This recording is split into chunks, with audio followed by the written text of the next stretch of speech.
Chapter 4 The Rabbit Sends in a Little Bill. The White Rabbit was walking slowly back and looking around worriedly. It was talking to itself, saying, "Oh no, the Duchess. She'll have me killed. Where did I lose my fan and gloves?" Alice thought the rabbit was looking for these things and she kindly started to search for them, but she couldn't find them anywhere. Everything had changed since she swam in the pool, and the big room with the glass table and small door was gone. The rabbit soon saw Alice and shouted at her in a mean voice, "Why are you here, Mary Ann? Go home and get me gloves and a fan right now."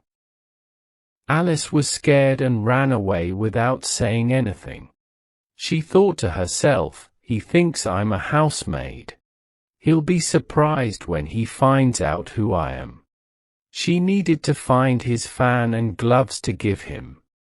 She found a small house with a shiny nameplate that said W. Rabbit. She went inside without knocking and ran upstairs, worried she might meet the real maid and be kicked out before finding the fan and gloves. Alice talked to herself, "It's strange that I'm chasing a rabbit to deliver messages. I guess Dinah will send me on more messages soon." She started to imagine what would happen. "Miss Alice, come here quickly and get ready for your walk." "I'll be there in a minute, nurse. But I have to watch this mouse hole until Dinah comes back so the mouse doesn't escape." Alice thought, "I don't think they would let Dinah stay in the house if it started bossing people around like that." She found a small, neat room with a table by the window. On the table, she saw a fan and 2 or 3 pairs of tiny white gloves. She took the fan and 1 pair of gloves and was about to leave when she noticed a small bottle near the mirror. This time, there was no label saying, "Drink ME," but she drank it anyway. She thought to herself, "Whenever I eat or drink anything, something interesting happens. So, I want to see what this bottle will do. I hope it makes me big again because I'm tired of being so small." She drank some liquid and grew bigger than she thought. Her head hit the ceiling and she had to bend down to avoid getting hurt. She stopped drinking and said, "That's enough. I hope I won't grow any more. It's hard to get out the door now. I wish I didn't drink so much." She grew too much and had to kneel down. Soon, she didn't have enough space and had to lay on the floor with 1 arm by her head. She kept growing and had to put 1 arm out the window and 1 foot up the chimney. She couldn't do anything else and wondered what would happen to her. Alice was lucky because the magic bottle worked and she stopped growing. But she still felt uncomfortable because there was no way for her to leave the room. So it's not surprising that she felt sad. Alice thought, "It was much nicer at home. I wasn't always growing bigger and smaller and being told what to do by mice and rabbits. I almost wish I hadn't gone down the rabbit hole. But it's still interesting. I wonder what happened to me. When I read fairy tales, I thought this kind of thing never happened. Now I'm in the middle of one. I think someone should write a book about me. When I grow up, I'll write one. But I'm grown up now. There's no room to grow any more here." Alice thought, "What if I never get any older? That would be good because I won't be an old woman, but I will always have lessons to learn. I don't like that idea. You silly Alice," she talked to herself. "How can you study here? There's barely enough space for you and no space for books." So she continued, switching from one side to the other, making a lot of talk. But then she heard a voice and stopped to listen. A voice called out, "Mary Ann! Mary Ann!" It said to bring the gloves right away. Soon, Alice heard footsteps on the stairs. She knew it was the rabbit looking for her, and she was so scared that she shook the whole house. But then she remembered she was much bigger than the rabbit now and had no reason to be afraid. Right now, the rabbit came to the door and tried to open it. But because Alice's arm was blocking it, the door couldn't open. The rabbit said to itself, "I'll try to enter through the window." Alice thought, "You won't." Then, she waited until she heard the rabbit close to the window. Quickly, she reached out her hand and tried to grab something. She didn't catch anything, but she heard a scream, a fall, and a sound of broken glass. She guessed the rabbit might have fallen into a cucumber frame or something similar. A voice was heard. It was angry and belonged to the rabbit. It said, "Pat! Pat! Where are you?" Then a new voice replied, "I am here. I am digging for apples." "Digging for apples? No way," the rabbit yelled. "Help me get out of here." More glass broke. "Now tell me, Pat, what's that in the window?" "Yes, it's an arm, Your Honor." He said it like, "Arm. A big arm. You silly person. Has anyone seen an arm that big before? It takes up the whole window." "Yes, it is true, but it is still just an arm. It doesn't belong there. Please remove it." After this, there was a long quiet moment. Alice could only hear whispers now and then, like "I don't like it," and "do what I say." Finally, she tried to grab something in the air again.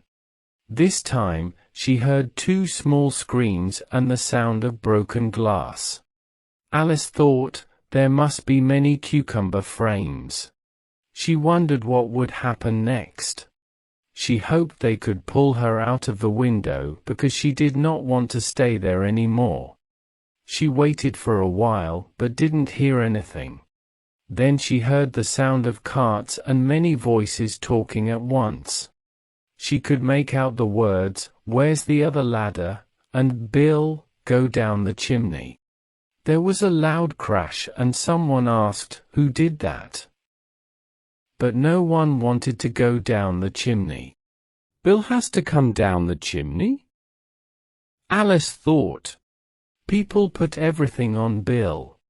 I wouldn't want to be in his place. The chimney is small, but I think I can move around a bit. She put her foot as far down the chimney as possible. She listened and heard a small animal scratching and moving around in the chimney above her. She thought it was Bill and kicked it with one sharp kick. She wanted to see what would happen next. People shouted, "There goes Bill," then only the rabbit spoke, "Catch him by the hedge." Then it was quiet. Then more voices said, "Hold up his head, give him brandy, don't strangle him. What happened to you, old man? Tell us all about it." A small, weak voice came last. Alice thought it was Bill. The voice said, "I'm feeling better now, but I was very upset before and can't explain it well. Something surprised me like a toy and I went up quickly like a rocket." "So you did, old fellow," said the others. "Burn the house," said the rabbit. Alice shouted, "Don't do it or I'll get Dinah to stop you."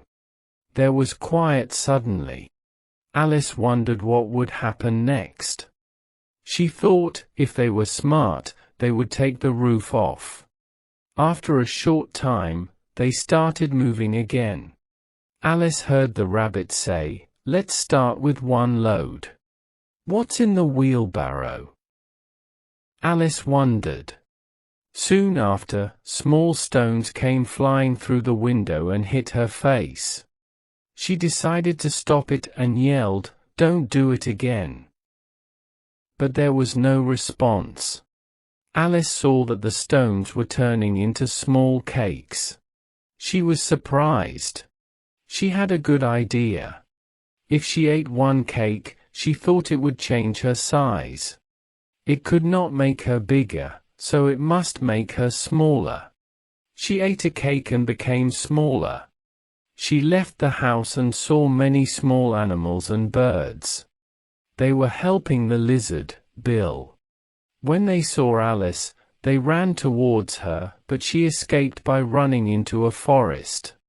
Alice said to herself, "I need to become big again. Then I want to find the way to the nice garden."